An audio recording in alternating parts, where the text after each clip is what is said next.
এখানে আমি অনেকগুলা হাঁড়ি পাতিল সব কিছু নিয়ে বসে পড়েছি। সকালে ফ্রেশ হয়ে আমি চলে আসছি রান্নাঘর গোছাতে।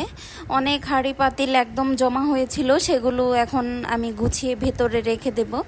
সো আসসালামু আলাইকুম everyone, welcome back to my channel. সকাল সকালই কাজকর্ম শুরু করে দিয়েছি। আর এখানে প্লেট যত যা কিছু ছিল সব আমি ধুয়ে রেখেছি, আর এগুলো সকালে আমি ভিতরে রেখে দেব। এরই মাঝে আমি একটু বাইরের ওয়েদারটা দেখতেছিলাম। রোদ রোদ সকাল সকালে উঠে গিয়েছে।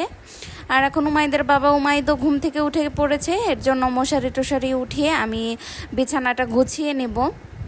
আমি সব গ্লাসগুলা খুলে দিচ্ছিলাম যাতে বাহিরের একটু আলো বাতাস ভেতরে আসে। এরই মাঝে আমি একটু নিচে যাচ্ছিলাম, দেখছিলাম গরুর দুধের জন্য নিচেই যেহেতু একটা লোক নিয়ে আসে খাঁটি গরুর দুধ, সেটাই আনার জন্য, বাট লোকটা আসে নাই। এরপর আমি একটু সকালের নাস্তা রেডি করে নিচ্ছি। এখানে কলা স্লাইস করে কেটে নিয়েছি আর ব্রেডগুলোকে হালকা একটু সেঁকে নিচ্ছি। এটা দিয়ে একটু ব্রেড স্যান্ডউইচ টাইপের বানাবো, এরকম করে খেতে ভালোই লাগে। আর কোনো ব্রেড ছিল না নিচে, এই ছোট ছোট ব্রেডগুলাই ছিল, আমি এগুলাই নিয়ে আসছি। এখন আমি আর উমাইদের বাবা খেয়ে নিব। কার কার কলা আর ব্রেড পছন্দ সেটা অবশ্যই আমাকে জানাবেন, আমার তো অনেক ভালো লাগে। এখন আমি আস্তে আস্তে সব কাটাকুটি করে নেব। সকালে যেহেতু আজকে হালকা খাবার হয়েছে, এর জন্য সকাল সকালই রান্নাটা বসিয়ে দিতে হবে। আবার উমাইদের বাবাও আজকে একটু ঢাকা যাবে, ও ইন্ডিয়ার ভিসার জন্য অ্যাপ্লাই করেছিল, সেটা অ্যাপ্রুভ হয়ে গিয়েছে, এর জন্য যেতে হবে। একাই যাবে ও ঘুরতে, আমাদের আর নিয়ে যাবে না, নেক্সট টাইম হয়তো বা যাবো। সো আমি কাটাকুটি করে এখন রান্নাটা বসিয়ে দিয়েছি। আজ রান্না করব ট্যাংরা মাছ দিয়ে বেগুনের তরকারি। এটা ট্যাংরাই কিন্তু অনেক বড় বড় টাইপের, গুলশানা বাট ট্যাংরা একটু বড় সাইজের। এখন আমি ভালো করে তরকারিটা রান্না করে নেব। এর মাঝে উমাইদের বাবা একটু বাজারেও গিয়েছিল, ও ডিম নিয়ে আসছে, দেশি মুরগির ডিম। আর এখানে নিয়ে আসছে কমলি শাক। যেহেতু উমাই ডিম খেতে ভালোবাসে, ডিমের সাদা অংশটা, এর জন্য ওকে শুধু দেশি মুরগির ডিমটাই খাওয়াই। আর এখানে একটা মুরগি নিয়ে আসছিল, আর নিয়ে আসছে ধনিয়া পাতা, যেহেতু এই ভর্তা খেতে পছন্দ করে। আর নিয়ে আসছে আম, এখানে অল্প করেই নিয়ে আসছে 1 কেজি, যে দেখার জন্য মিষ্টি কিনা। আমটা অনেক মিষ্টি ছিল, উমাইদ খেয়েছে, বছরের ফার্স্ট পাকা আম উমাইদ খেয়েছে। আর এখানে ছোট একটা চাল কুমড়া নিয়ে আসছিল, আর নিয়ে আসছে এখানে দুধ। এটা 1 বোতলটা কেমন যেন একটু হলদে টাইপের, বুঝতে পারলাম না, সেটা আজকে জাল করে ফেলতে হবে। আর নিয়ে আসছে কাঁচা 2টা পেঁপে, বেগুন, আর নিয়ে আসছে আর একটা সবজি। উমাইদের বাবা এই বেগুনটা আনে শুধু ভর্তা খাওয়ার জন্য, শুকনা মরিচ দিয়ে ঝাল করে ভর্তা ওর পছন্দ অনেক। এই তো আমি সব বাজারগুলো গুছাচ্ছিলাম, আর এদিকে মাছও নিয়ে আসছে। আমি বলেছিলাম যে বড় রুই নিয়ে আইসো না, একটু ছোট টাইপের গুলাই নিয়ে আইসো। এখন আমি সব আস্তে আস্তে গুছিয়ে নেব, আর শাকগুলাও ঢেলে নেব, এগুলো পরে বাছবো আমি আর আমার শাশুড়ি মিলে। সব গুছিয়ে রাখছি।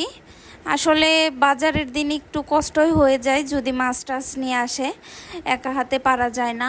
আর উমাইদ তো আছেই দুষ্টুমি করার জন্য। এগুলো আমি এক সাইডে রেখে দিচ্ছিলাম, আর মাছটা এখন আমি ভালো করে ক্লিন করে নেব। এদিক দিয়ে বাকি সব রান্নাও আমি বসিয়ে দিয়েছি, আমার হয়েই গিয়েছে রান্না। এই মাছটাতে প্রচুর ডিম ছিল, ছোট হলে কি হবে, অনেকগুলা ডিম, 1 বাটির মতো হয়ে গিয়েছে। মাছের ডিম ততটা আমার ভালো লাগে না। এই তো এখন উমাইদকে একটা কেটে দেব, ওর বাবার জন্যই কাটছিলাম, বাট উমাইদকে বললাম যে একটু খেয়ে দেখো তো কেমন, তারপরও আলহামদুলিল্লাহ পুরাটাই খেয়ে নিয়েছে। উমাইদের বাবা এখনই চলে যাবে, আমি এখন কি করব, রান্না তরকারি হয়েছে, ভাত বসাইনি, এখন ঝটপট ভাত রান্না করতেছি। আর মাছের যে 3টা লেজ ছিল সেটা ভাবলাম যে ভেজে ফেলি, ফ্রিজে রাখলে পরবর্তীতে খেতে ইচ্ছে করে না লেজ। আর উমাইদের জন্য একটু পোলাওয়ের চালের ভাত রান্না করেছি, ও যেহেতু কিছুই খেতে চায় না, ভাবলাম একটু নরম করে রান্না করে দেই। এই তো আমার মাছ ভাজি হয়ে গিয়েছে, এখন উমাইদের বাবাকে একটা দিব, ও খায়নি, বলল যে এখন আমি কাটা বাছতে পারবো না, আর এই মাছের অনেক কাটা থাকে লেজে। এই তো আমার রান্না টান্না মোটামুটি কমপ্লিট। আর এদিক দিয়ে আমার শাশুড়িকে বললাম যে একটু এই মুরগিটা কেটে দেন, আমি উমাইদকে গোসল করিয়ে নেই। এদিকে দেখলাম যে আমার বোরখাটা উমাইদ এসে ফেলে দিয়ে গেছে, ক্লিপ দিয়ে যায়নি, ও উপরে থেকে উঠে একদম টেনে ফেলে দেয়।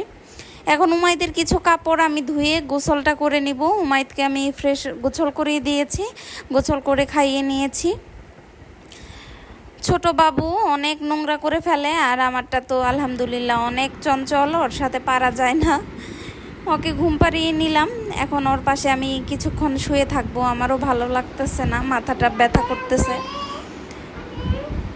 এই তো ঘুম থেকে উঠে গিয়েছে উমাইদ, ওকে একটু দোলনায় দোল খাওয়াচ্ছিলাম। অনেক গরম, এর জন্য ওকে জামা পরাই না, জাস্ট প্যান্ট পরিয়েই রাখি। আর বাহিরের ওয়েদারটা দেখতেছিলাম। আর কোনো শ্যুট করা হয়নি বিকেলে, আমি রাতের বেলা শ্যুটটা করে নিচ্ছি। এখন ভাত বসিয়ে দিয়েছি আর বেগুন ভাজি করতেছি। আর বেগুনের তরকারি ওইভাবেই ছিল, আমাদের কারোরই খাওয়া হয়নি। এই ছিল রাতের খাবার। উমাইদের বাবা রাতেই চলে আসবে, ফোন দিয়েছিল। আপনারা যারা ফার্স্ট টাইম আমার ভিডিওটি দেখছেন, আশা করছি আমাকে সাপোর্ট করে পাশেই থাকবেন। আর কী ধরনের ভিডিও চান আমাকে সেটা অবশ্যই কমেন্টস বক্সে জানাবেন। আপনাদের একটু সাপোর্টে আমি অনেক দূরে এগিয়ে যেতে পারি। আশা করছি নেক্সট টাইম আরও সুন্দর সুন্দর ভিডিও আপনাদেরকে উপহার দিতে পারবো। সো ধন্যবাদ সবাইকে। আসসালামু আলাইকুম।